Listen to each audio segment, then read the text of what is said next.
Okay, real quick tip. You're making an update. So I'm building my updates straight from the home screen.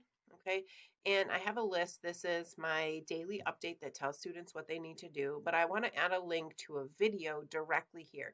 And I don't want it to show up as a link. I want them to see the video and then they can literally watch it straight from the update.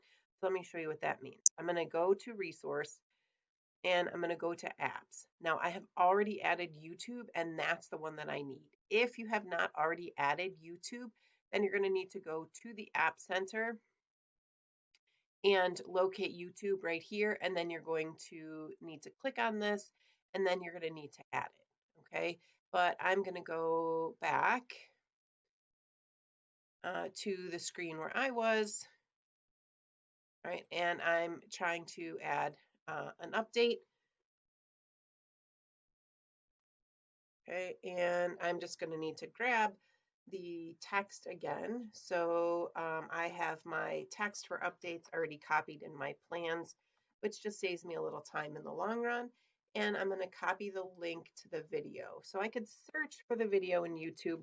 It's a little quicker if I do it straight from the link. So I'm going to go to resource again. I'm going to go to apps, go to YouTube. Now, I'm just going to put the link to the video in search. But if you didn't know what you wanted, you could absolutely just search it. I'm going to click this video. That's the one I want. Import as embed. That's what I want to do. And now look, it shows up right here in line. Now, usually what I do is change the directions to a numbered list. Okay. This is going to this particular class. So let's post this because this will be ready to go. And so let me show you now. So here's the update. When I click this, I'm literally going to watch it straight in the update. So there's no clicking off. Okay, I can watch it straight from the update.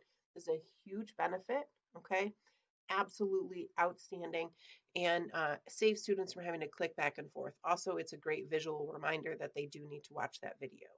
Okay, it's how to add an update, how to add a video straight to an update to make it easier for students to access.